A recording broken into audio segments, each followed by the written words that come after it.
So I'm gonna tell you a basic mistake that I made there. One is to not let the melody get established. So I'm gonna do it one more time, try to establish the melody and try to make fewer mistakes.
So that's kind of that's how it goes down. Right? We can take this piece and continue to build on it. I mean, I can already begin to hear some strings, real subtle stuff. You know what? Let's just go ahead and throw them in real quick for you, give you an idea of what I'm talking about. Let's go back, find my orchestral. I want strings. I've got some pop strings in here somewhere.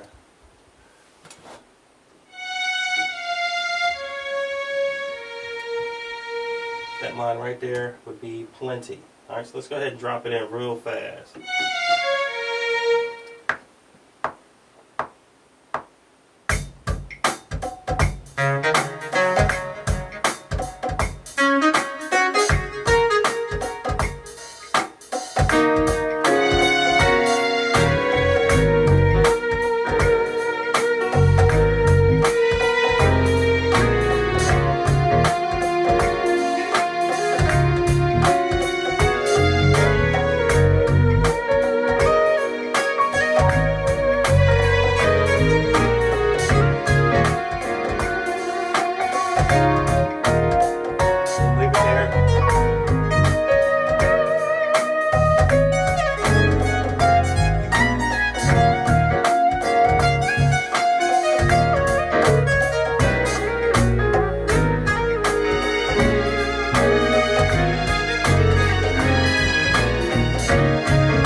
So we can go and actually turn that into music now. Put my strings way over here.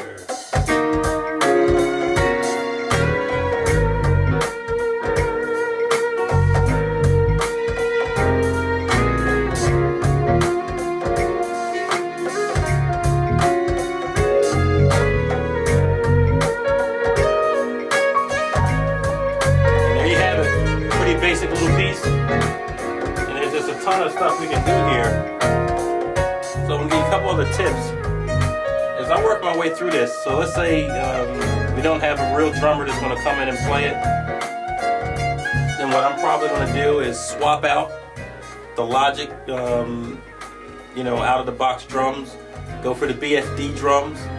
It's going to give me a more realistic sound, and it's a lot less work. The more realistic the instrument sound, the less work you have to do, the less processing you have to do, and the better it's going to sound. If I give you a track done with BFD drums and the performance was good, you're not going to know that it's not a real drummer.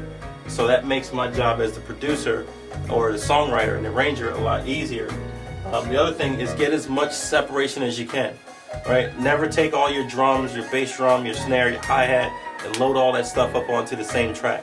Get separation. So just like I have my kick and my snare, if I were going to mix on this piece, I would go in and split those out as 2 different tracks so I can mix it just like I would any other drum kit that I were doing if it were recorded live. And that's why here, even in my template, I have looks like probably 8 or so tracks just for that purpose, so I get that type of separation. Again, this is stuff when you go to mix. It's not things I would do at this stage because this is the sort of thing that gets in the way of the creative process. But again, as we kind of work our way through this, you just kind of see the way I build a piece here, and just kind of way I feel it out, And so you'll see me doing a lot of head bobbing because you got to kind of get yourself in the flow of what you're doing. Because if you don't feel it, if it's not realistic to you, then it's not going to be realistic and make sense to anybody else either. So those are a couple of my tips. May actually throw some other stuff out here later. And again, just talking about some different subjects, ways that I go about stuff, maybe talking about different ways to kind of figure out what you want to do with different instruments, especially on the keyboard. And again, from JATWorld Studios, this is J.A. Thompson, J. Anthony, Tony, Jerry, whatever you know me as. But this is JATWorld. Thanks so much for stopping by.